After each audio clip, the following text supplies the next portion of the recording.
తండ్రి, పరలోకమందున్న మా ప్రభువ, పరిశుద్ధ పుణ్యపాదములకు స్తుతులు స్తోత్రములు వందనాలు చెల్లిస్తున్నాము తండ్రి. మా తండ్రి, సర్వశక్తిమంతుడా, సర్వోన్నతుడా, ప్రభుదేవుడా, మా రక్షకుడా, యేసయ్య, స్తోత్రాలు వందనాలు చెల్లిస్తున్నాను తండ్రి. నానా ఈ రాత్రికాల సమయమున మీ పాదాల సన్నిధిలో చేరి ఈ రీతిగా మీ లాభాన్ని స్థుతించుకోవడానికి, గలపరచుకోవడానికి, సంఘంలో ఉన్న అక్కర్ల కొరకు, బలిగిలైన బిడల కొరకు విజ్ఞాపన ప్రార్థన చేయడానికి తండ్రి, పరిశుద్ధ ఆత్మదేవుడా, మీరు మాకు ఇచ్చిన ఈ భాగ్యాన్ని బట్టి, ఈ ధన్యతను బట్టి స్తోత్రాలు వందనాలు చెల్లిస్తున్నా. ఈ రాత్రికాల సమయమున మీరు తీసుకొచ్చిన మీ బిడలను బట్టి స్తోత్రాలు వందనాలు చెల్లిస్తున్నా. ఇంకా రావాల్సిన మీ ప్రియ బిడ్డలందరినీ మీరే సకాలంలో క్షేమంగా మీ సన్నిధానానికి నడిపించండి. ఈ రాత్రికాల సమయమున మీ వాక్యంలో నుండి మీరే మాతో మాట్లాడి మహిమ పొందమని సర్వశక్తిమంతుడు, సర్వోన్నతుడు, ప్రభుదేవుడు, మా రక్షకుడు యేసు క్రీస్తు అతి శ్రేష్టమైన నామములోనే ప్రార్థించి స్తుతించి అడిగి వేడుకుంటున్నాము ప్రియ పరలోకపు తండ్రి. ఆమేన్, ఆమేన్. కూర్చున్నా.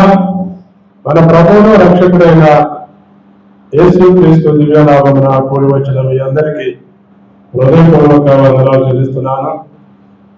దేవుని మహాకృపను బట్టి ఈ రీతిగా దేవుని సన్నిధిలో చేరి దేవుని స్తుతించడానికి, దేవుని గణపరచడానికి దేవుడు మనకిచ్చిన ఈ భాగ్యం ఎంతో గొప్పది.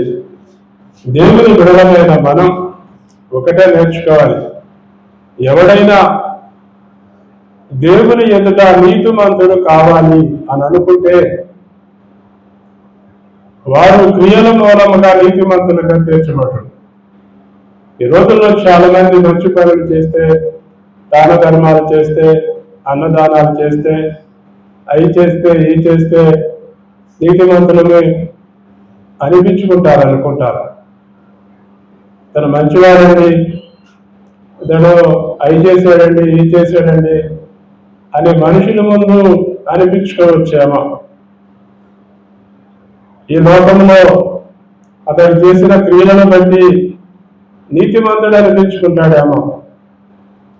కానీ ఎవడైనా దేవుని ఎదుట నీతిమంతుడు అని అనిపించుకోవాలంటే వాడు విశ్వాసం మూలంగా, దేవుని యందు విశ్వాసం ఉంచితేనే, దేవునిని నమ్మితేనే వాడు నీతిమంతుడు అవుతాడు. అంతే తప్పితే ఏయో చేసినంత మాత్రాన నీతిమంతులు అయిపోరు. నువ్వేన్ని చేసినా దేవుడు నీలో లేకపోతే నువ్వు నీతిమంతుడు అవలేవు, నువ్వు పరిశుద్ధుడు అవలేవు, నువ్వు నిత్య రాజ్యానికి వారసుడివి అంతకంటే కాదు. అందుకని మనం నేర్చుకోవాల్సింది ఒకటే. మనం మొట్టమొదటిగా దేవుని యందు విశ్వాసం ఉంచాలి, దేవునిని నమ్మాలి. అప్పుడే నువ్వు నీతిమంతుడిగా ఎంచబడతావు. దేవుడు నిన్ను నిత్య రాజ్యానికి వారసుని చేస్తాడు. అంతే తప్పితే ఇక ఎప్పటికీ నువ్వు నీతిమంతుడిగా తీర్చబడలేవు, నీతిమంతుడిగా ఉండలేవు. అందుకనే మనం చదువుదాం మన పరిశుద్ధ గ్రంథంలో నుండి అపోస్తలుడైన పౌలు రోమీయులకు రాసిన పత్రిక 9వ అధ్యాయం 30, 31, 32, 33, 30 నుంచి 33వ వచనం వరకు చదువుతాం. అట్లయితే మనమేమందుకు నీతిని వెంటాడని అన్యజనులు నీతిని అనగా విశ్వాస మూలమైన నీతిని పొందింది. అయితే ఇశ్రాయేలు నీతి కారణమైన నియమమును వెంటాడినను ఆ నియమమును అందుకొనలేదు. వారెందుకు అందుకొనలేదు? వారు విశ్వాస మూలముగా కాక క్రియల మూలముగా అయినట్లు దానిని వెంటాడు. ఇదిగో నేను అడ్డురాజుని అడ్డుమంటను సియోనులో స్థాపించుచున్నాను. ఆయన యందు విశ్వాసముంచు వాడు సిగ్గుపడడు అని రాయబడిన ప్రకారం వారు అడ్డురాయి తగిలి తొట్టిపడింది. చాలు, నేను మనం చదువుతున్నాను. అట్లయితే మనం ఏమందము? నీతిని వెంటాడని అన్యజనులు నీతిని అనగా విశ్వాస మూలమైన నీతిని పొందింది. అయితే ఇశ్రాయేలు నీతి కారణమైన నియమమును వెంటాడినను ఆ నియమమును అందుకొనలేదు. వారెందుకు అందుకొనలేదు? వారు విశ్వాస మూలముగా కాక క్రియల మూలముగా అయినట్లు దానిని వెంటాడేది. ఇదిగో నేను అడ్డురాజుని అడ్డుబండను సియోనులో స్థాపించుచున్నాను. ఆయన యందు విశ్వాసముంచువాడు సిగ్గుపడడు అని రాయబడిన ప్రకారము వారు అడ్డురాయి తగిలి తొట్టుపడిరి. వారు విశ్వాస మూలముగా కాక క్రియల మూలముగా అయినట్లు దానిని వెంటాడిరి.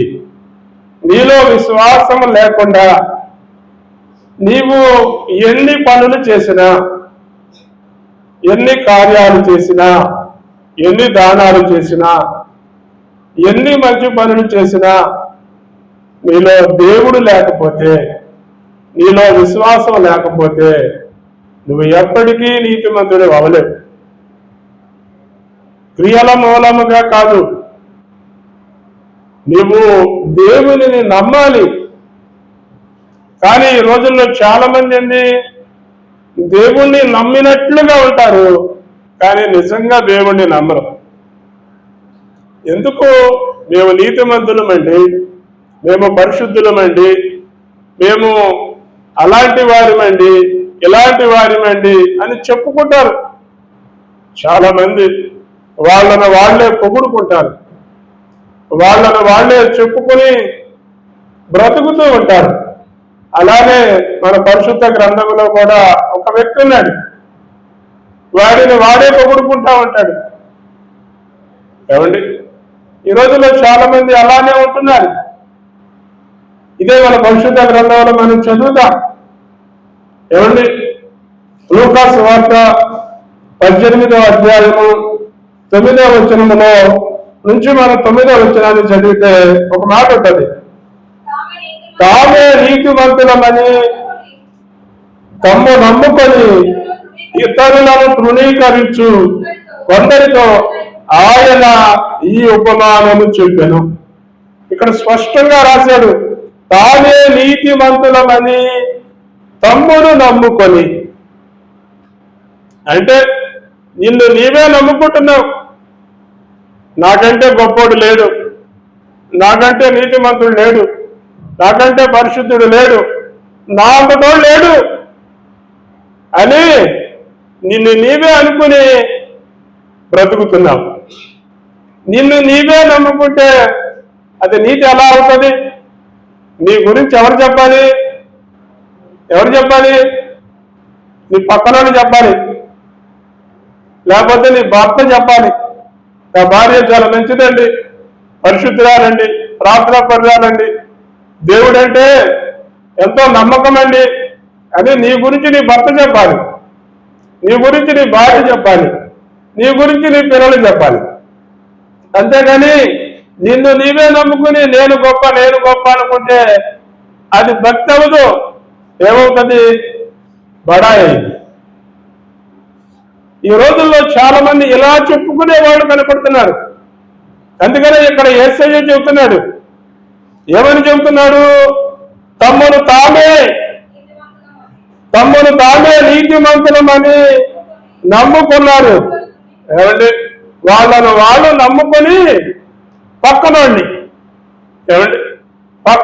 హేళన చేస్తారు, పక్కనోడిని విమర్శిస్తారు, పక్కనోడిని దూషిస్తారు. ఈ రోజుల్లో చాలా మంది ఇలాంటి వైఖరే చాలా మందిలో కనబడుతుంది. అంటే వీడు పక్కనోడిని దూషిస్తున్నాడంటే నేను ఏందో నీతిమంతుడు అనేగా. అందుకనే ఇక్కడ యేసయ్య చెబుతున్నాడు. ఎవరు చెబుతున్నాడు? చదువమ్మా. ప్రార్థన చేయుటకై ఇద్దరు మనుషులు దేవాలయంలోనికి వెళ్ళి వారిలో ఒకడు పరిసయ్యుడు నిలవబడి, దేవా, నేను చోరులను, అన్యాయస్తులను, వ్యభిచారులనైనా ఇతర మనుషుల వలెనైనను ఈ సుంకరి వలెనైనను ఉండనందుకు నీకు కృతజ్ఞతలు.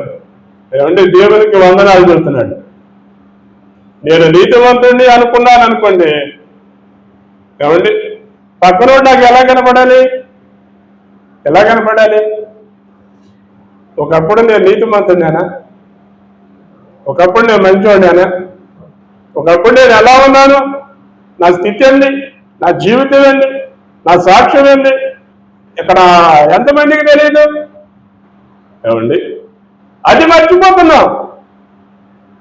ఒకప్పుడు నేను దొంగని, ఒకప్పుడు నేను వ్యభిచారిని, ఒకప్పుడు నేను తాగుబోతుని, ఒకప్పుడు నేను హంతకుణ్ణి, ఒకప్పుడు ఎలా ఉన్నాను అలా ఉన్నాను అనేది మర్చిపోతున్నారు. ఇప్పుడేదో కొంచెం ఏమండి భక్తి నేర్చుకునేసరికి ఎదుటి వాళ్ళని చులకనగా చూడటం. ఒకప్పుడు నేను అలానే ఉన్నాను, అలానే జీవించాను, అలానే బ్రతికాను, ప్రభువా వాళ్ళను కూడా నీతిమంతులుగా మార్చు అని వాళ్ళ కొరకు ప్రార్థన చేయట్లే. వాళ్ళని ఏం చేస్తున్నారు? విమర్శిస్తున్నారు, దూషిస్తున్నారు, హేళన చేస్తున్నారు, అవసరమైతే నిందిస్తున్నారు. ఇక్కడ అందుకనే యేసయ్య చెబుతున్నాడు, పరిసయ్యుడు నిలవబడి, దేవా, నేను చోరులనైనను, అన్యాయస్తులనైనను, వ్యభిచారులనైనను, ఇతర మనుషుల వలనైనను, ఈ సుంకరి వలనైనను నేను ఉండనందుకు నీకు. ఈ రోజుల్లో చాలా మంది భక్తి విధానం ఇలానే ఉంది. చాలా మంది భక్తి ఇలానే ఉంది. సుంకరి వలె ఉండనందుకు నీకు వందనాలు. మరలా ముందుకొస్తే ఏమండి, మరలా ముందుకొస్తే వాడు ఎలా మాట్లాడుతున్నాడో చూడండి. సుంకరి వలె ఉండనందుకు నీకు కృతజ్ఞతలు, వారమునకు 2 మారులు ఉపవాసం ఉంటున్నాను. ఏమండి, వారానికి 2 రోజులు. నేను చెప్తానండి మాట, చెప్పేదా? మనకంటే ఇతనే బెస్ట్ కదా. వాడు దేవాలయం దగ్గరికి వెళ్ళన్నా, దేవా అలా ఉండనందుకు ఎలా ఉండనందుకు వందనాలు చెప్తున్నాడు. రెండోది, వారానికి 2 రోజులు ఉపవాసం ఉంటున్నాడు. వారానికి 1 పూటన్నా మనం ఉపవాసం ఉంటామే? 1 పూట. ఏమండి, 1 పూట. శనివారం మధ్యాహ్నం నుంచి ఏమండి మరలా ఆదివారం మధ్యాహ్నం దాకా 1 పూట ఉంటావా మనం?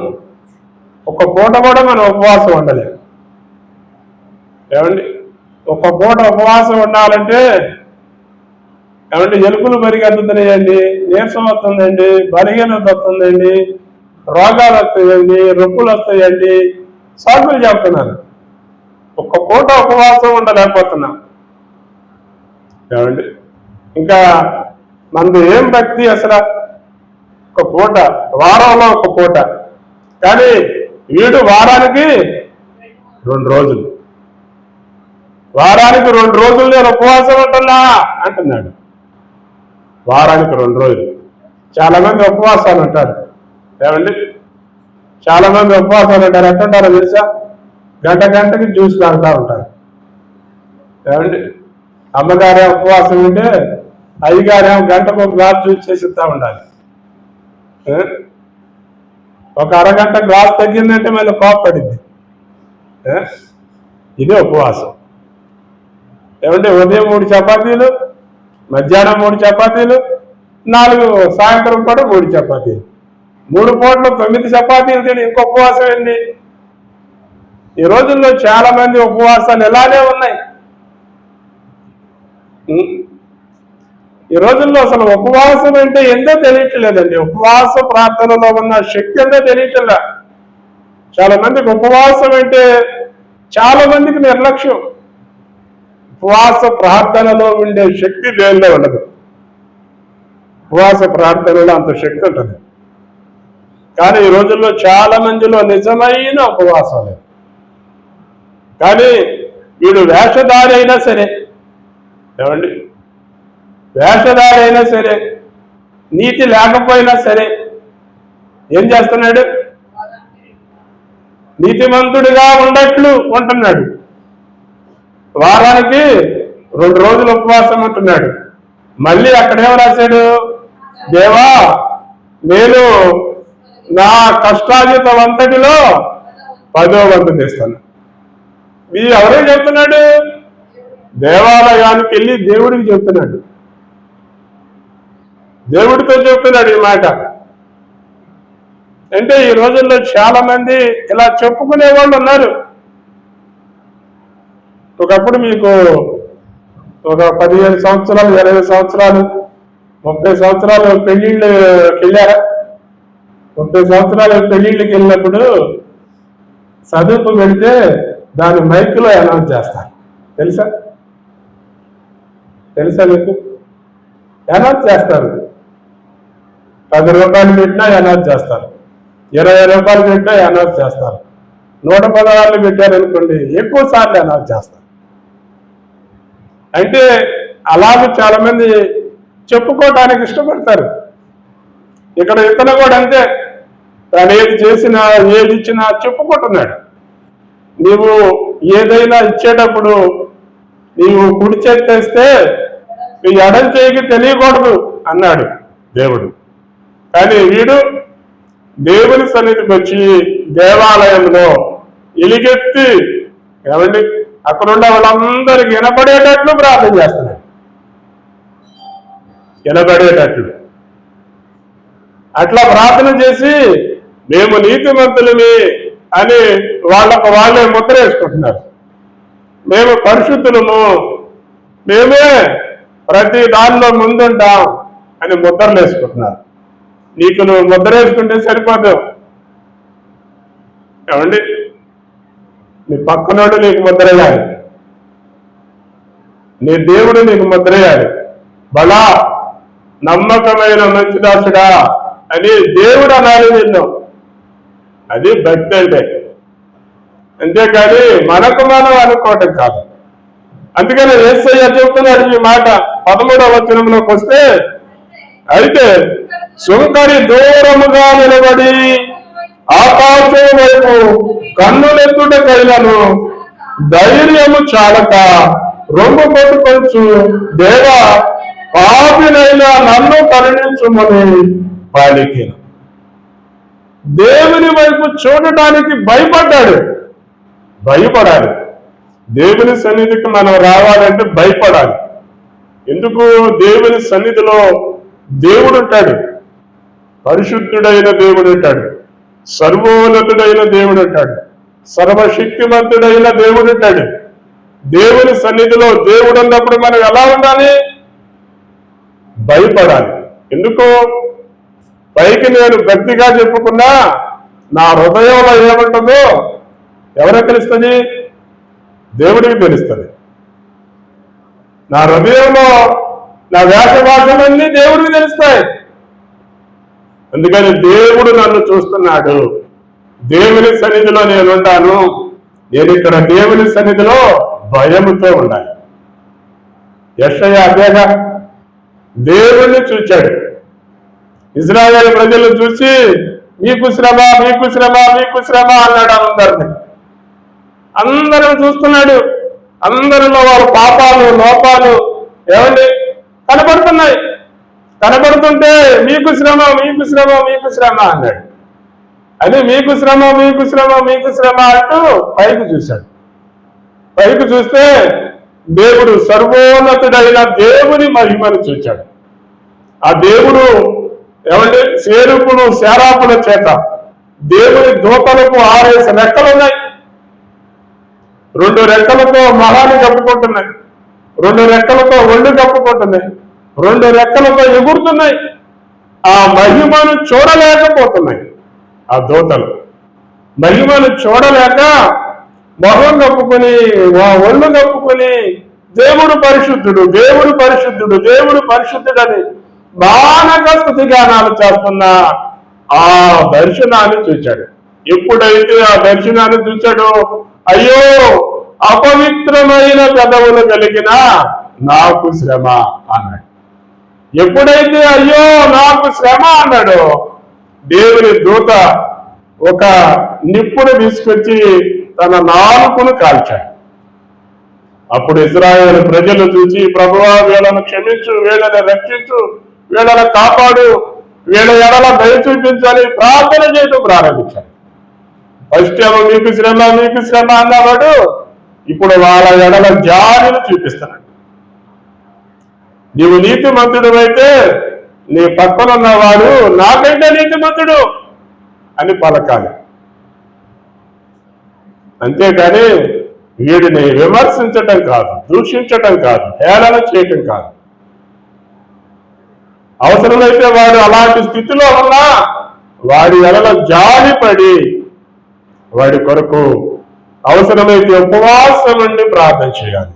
అంతేకాని నేనెందో గొప్పవాడిని, నేనెందో ధనవంతుడిని, నేనెందో పరిశుద్ధిని అన్నట్టు నిన్ను నీవు చెప్పుకుని ఎదుటి వారిని నువ్వు దూషిస్తే నువ్వు దేవుని దృష్టిలో ఎన్నిక లేని వాడిగా కొట్టివేయబడతావు.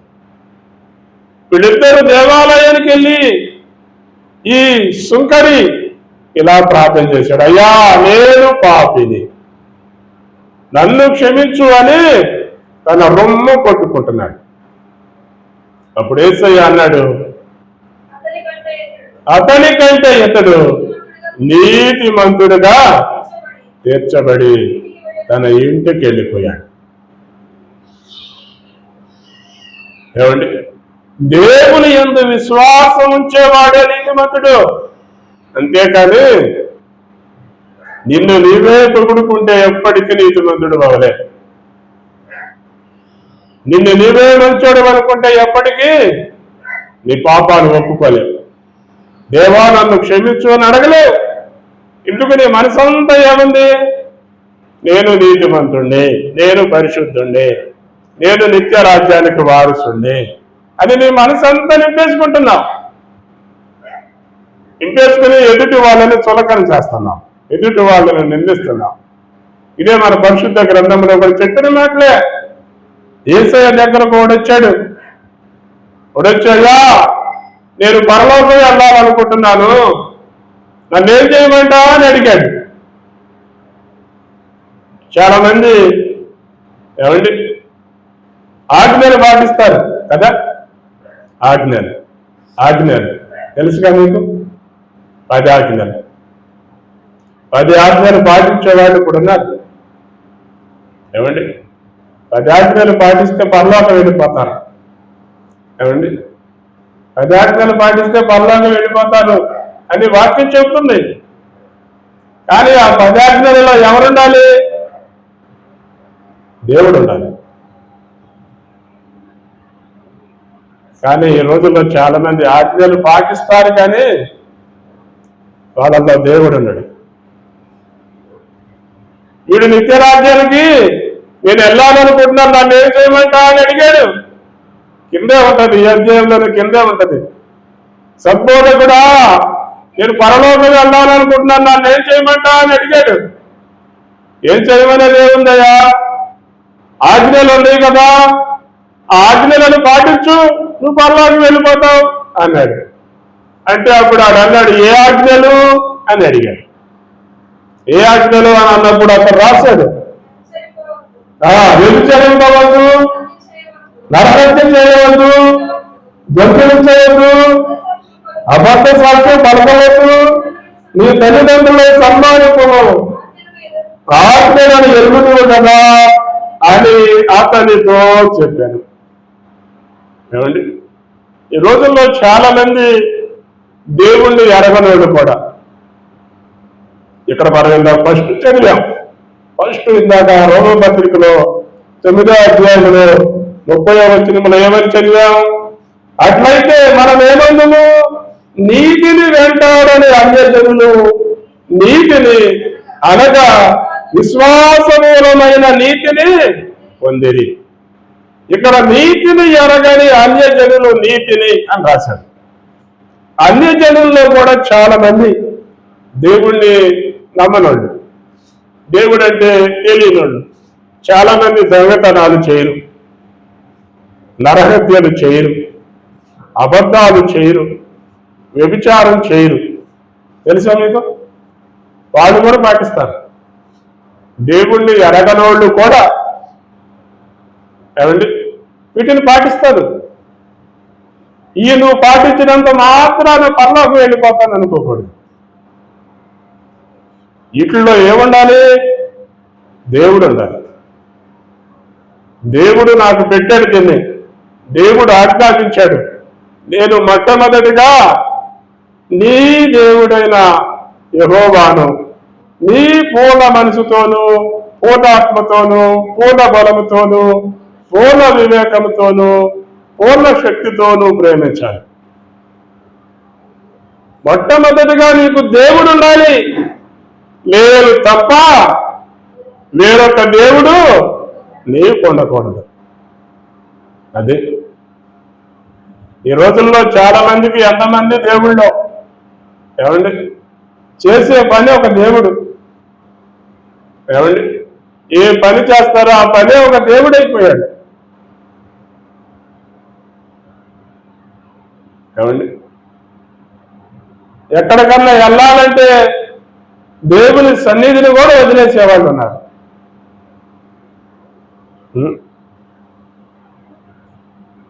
ఈ రోజుల్లో మొట్టమొదటిగా నీకు దేవుడు ప్రథమ స్థానమై ఉండాలి.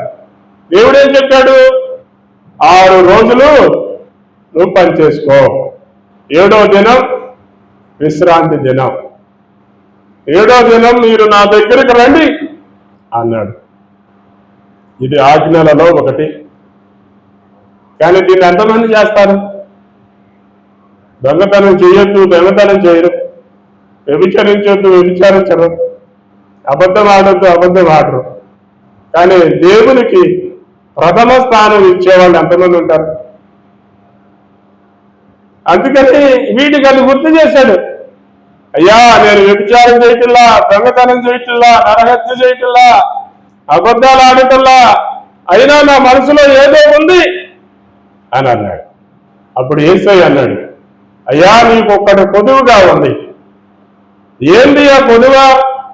ఏంది ఆ కొరత? అంటే నువ్వు ధనవంతుడివి. ఆడు ధనవంతుడిగా పుట్టాడు, దేవుని సన్నిధికి వెళ్తున్నాడు. ఏమండి దేవుని సన్నిధికి వెళ్తున్నా అది మన సొంత ధనం మీదే ఉంది. అందుకని యేసయ్య అన్నాడు, నీ మనసంత ధనం మీదే ఉంది కనుక ఆ ధనం నువ్వు పేదలకు ఇచ్చేసాయి. పేదలకు ఇచ్చేసి నన్ను వెంబడించు, పరలోకంలోనూ ధనవంతుడు అవుతావు అన్నాడు.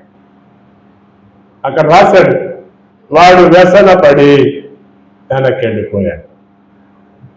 ఆజ్ఞలు పాటిస్తారు కానీ ఆజ్ఞల్లో దేవుడు ఉన్నాడు.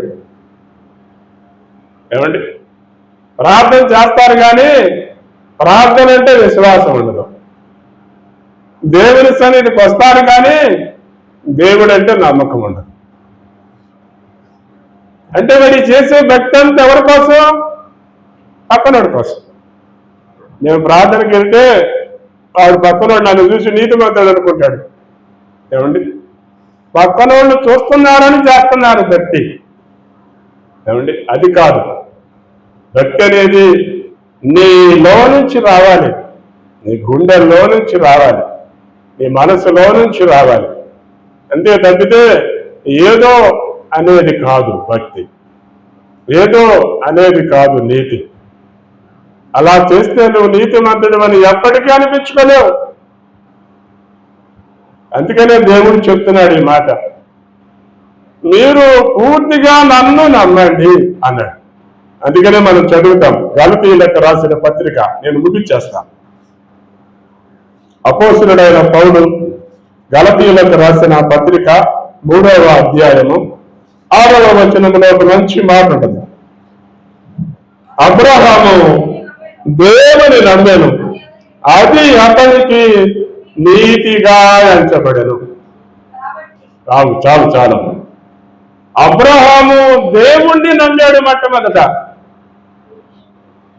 మొట్టమొదట నువ్వు దేవుని యందు విశ్వాసం ఉంచాలి. నీలో విశ్వాసం లేకుండా నీవెన్ని పనులు చేసినా, ఎన్ని క్రియలు చేసినా, ఎన్ని దాన ధర్మాలు చేసినా, ఎంత ప్రార్థన చేసినా విశ్వాసం లేకుండా జరగదు, అవదు. విశ్వాసం నమ్మకం లేకుండా ప్రార్థన చేస్తే ఆ ప్రార్థన ఏం ఫలిస్తుంది? ఏదైనా నమ్మకంతో చేయాలి, విశ్వాసంతో చేయాలి, అప్పుడే అది ఫలిస్తుంది. అందుకనే మనం చదువుతాం. ఇదే గలతీయులకు రాసిన పత్రిక 2వ అధ్యాయం 16వ వచనంలో మాట ఉంది. జన్మము వలన యూదులమే గాని అన్యజనులలో చేరిన పాపులను కాము, మనుషుడు యేసుక్రీస్తునందరి విశ్వాసము వలనే గాని ధర్మశాస్త్ర సంబంధమైన క్రియల మూలమున నీతిమంతుడిగా తీర్చబడినని ఎరిగి మనమును ధర్మశాస్త్ర సంబంధమైన క్రియల మూలమున గాక క్రీస్తునందరి విశ్వాసము వలననే నీతిమంతులమని తీర్చబడినకై యేసు క్రీస్తు నందు విశ్వాసం ఉంచి ఉన్నాము. ధర్మశాస్త్ర సంబంధ క్రియల మూలమున ఏ శరీరియు నీతిమంతుడని తీర్చబడడు. స్పష్టంగా రాశాడు. నువ్వు ధర్మశాస్త్ర సంబంధంగా నువ్వు ఎప్పటికీ నీతిమంతుడు అవ్వలేదు. అబ్రహాము ఉన్న కాలంలో ధర్మశాస్త్రం లేదు, కానీ అబ్రహాము దేవుణ్ణి నమ్మాడు. ధర్మశాస్త్రం ఎప్పుడు వచ్చింది? మోషే కాలంలో వచ్చింది, దేవదూతల ద్వారా రాయబడింది. ఈ ఆజ్ఞలు అప్పుడే వచ్చినాయి. కానీ మరి అంతకుముందు వాళ్ళ హృదయాల్లో రాశాడు, మన హృదయాల్లో రాశాడు. ఇప్పుడు మన ధర్మశాస్త్రం కింద మనం లేదు, కృప కింద ఉన్నాం, దేవుని కృప కింద. ఈ రోజుల్లో నువ్వు నీతిమంతుడివి అవ్వాలంటే ధర్మశాస్త్రాన్ని అనుసరిస్తే అవలేవు, ఎప్పటికీ అవలేవు. ధర్మశాస్త్రాన్ని ఎవ్వరూ అనుసరించలేకపోతున్నారనే యేసయ్య పరలోకము నుండి దిగి భూలోకానికి రావాల్సి వచ్చింది. ఆయన ఒక్కడే ధర్మశాస్త్రాన్ని నెరవేర్చాడు, ఆయన ఒక్కడే. ఇక భూమి మీద ఉన్న ఏ మనుషుడు అని రాశాడు. భూమి మీద ఉన్న ఏ మనుషుడు ధర్మశాస్త్రాన్ని నెరవేర్చలేడు, ధర్మశాస్త్రాన్ని నెరవేర్చి నీతిమంతుడు అవలేడు. 10 ఆజ్ఞలలో ఒకటి మీరినా పాపమే. అందుకని ధర్మశాస్త్రాన్ని దేవుడు పక్కకు పెట్టేశాడు.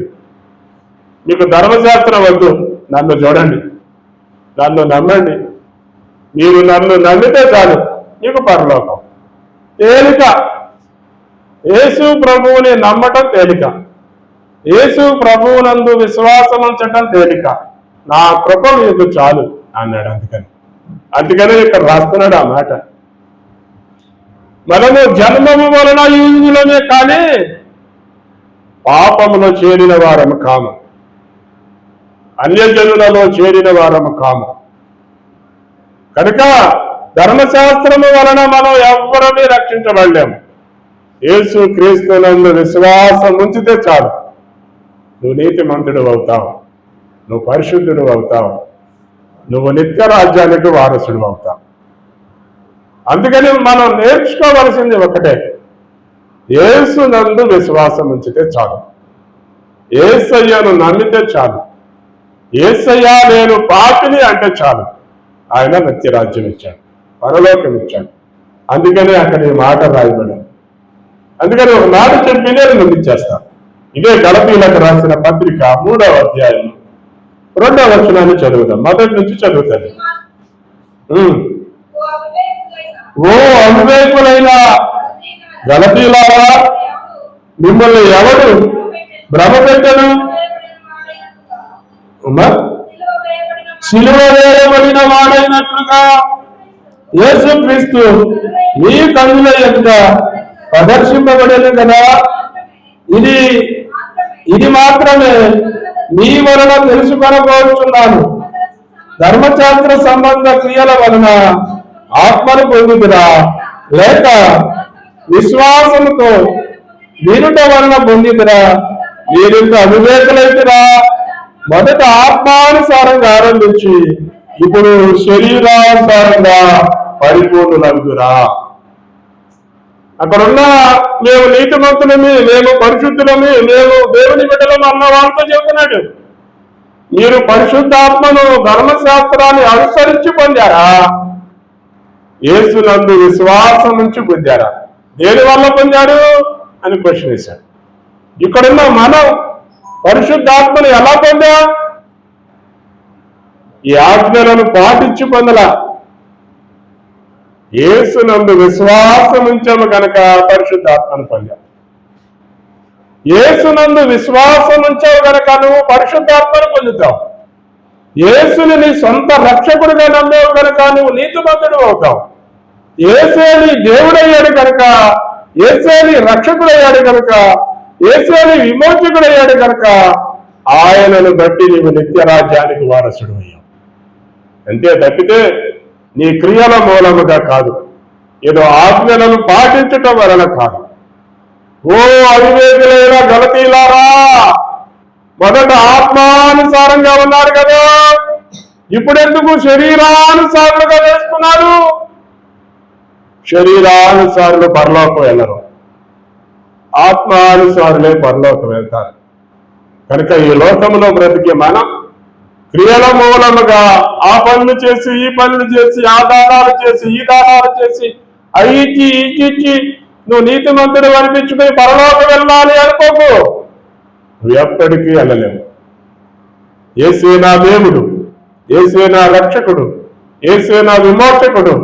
ఆయన నా కోసమే ఈ లోకానికి వచ్చి తన రక్తాన్ని చిందించి నా మీద ప్రోక్షించి పాపినైన నన్ను నీతిమంతుడిగా, పరిశుద్ధుడిగా, నిత్యరాజ్యానికి వారసుడిగా చేశాడని నువ్వు యేసునందు విశ్వాసం నుంచి నమ్మితే అప్పుడు నువ్వు నీతిమంతుడు అవుతావు, పరిశుద్ధుడు అవుతావు, నిత్యరాజ్యానికి వారసుడు అవుతావు.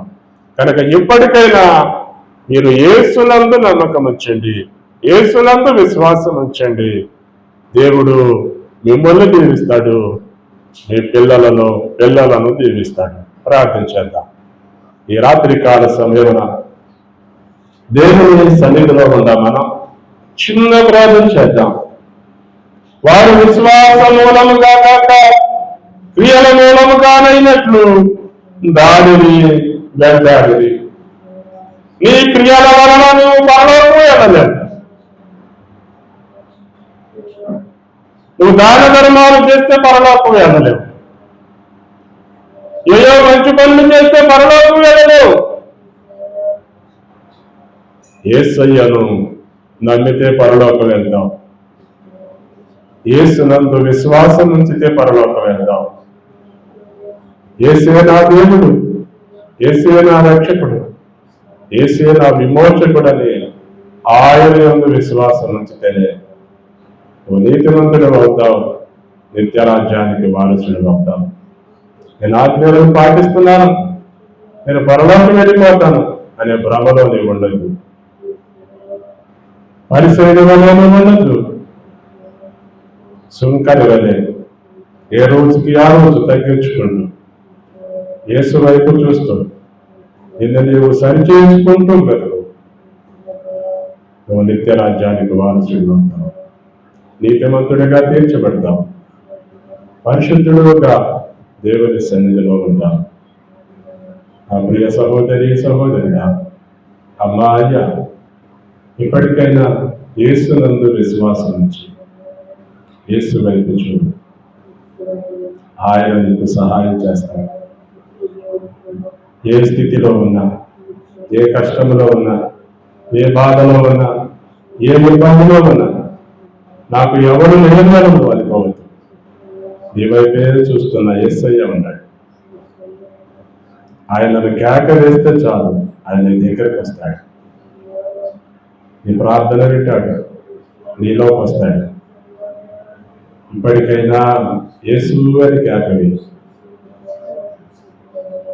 ఆయన నీ దగ్గరకు వస్తాడు. మహాపరిశుద్ధుడు అయిన మా తండ్రి, పరలోకం అందున్న మా ప్రభువ, పరిశుద్ధ పుణ్యపాదములకు స్తుతులు స్తోత్రములు వందనాలు చెల్లిస్తున్నాం తండ్రి. మా తండ్రి, సర్వశక్తిమంతుడా, సర్వోన్నతుడా, గొప్ప దేవుడా, మా రక్షకుడా యేసయ్య, స్తోత్రాలు వందనాలు చెల్లిస్తున్నాము నాయన. అనాది రాత్రికాల సమయమున మీ వాక్యములో నుండి మీరు మా అందరితో మాట్లాడారు ప్రభువా. స్తోత్రాలు వందనాలు చెల్లిస్తున్నాము తండ్రి. ఈ రాత్రికాల సమయమున కూడి వచ్చిన ప్రతి ఒక్కరిని మీరు పేరు పేరున దర్శించండి, పేరు పేరున తాకండి, పేరు పేరున ప్రతి ఒక్కరిని ఆశీర్వదించండి. బలహీనైన బిడ్డలను బలపరచండి, అనారోగ్యాలతో ఉన్న బిడ్డలను స్వస్థపరచండి. ఈ సన్నిధి, ఈ సమాధానంలో ప్రతి ఒక్కరిని మీరు నేర్పి ఆశీర్వదించి మహిమ పొందగలరు. సర్వశక్తివంతుడు, సర్వోన్నతుడు, గొప్ప దేవుడు, మా రక్షకుడు యేసు క్రీస్తు అతి శ్రేష్టమైన నామములోనే ప్రార్థించి స్తుతించి అడిగి వేడుకుంటున్నాము ప్రియా పరలోకపు తండ్రి, ఆమేన్. ఇప్పుడు మన తండ్రి అయిన దేవుని దయయు, ఆయన కుమారుడైన యేసు క్రీస్తు యొక్క కృపను, పరిశుద్ధాత్ముని అన్యోన్య సహవాసము, సమాధానము, సంపూర్ణ దీవెన ఇప్పుడు ఎల్లప్పుడు దేవుని మహాకృప మనకును మన కుటుంబాలకు సకల పరిశుద్ధులకు సదాకాలం తోడయుండి నడిపించి దీవించి ఆశీర్వదించి పంపించునుగాక. ఆమేన్, ఆమేన్, ఆమేన్. మీ అందరికీ వందనాలు.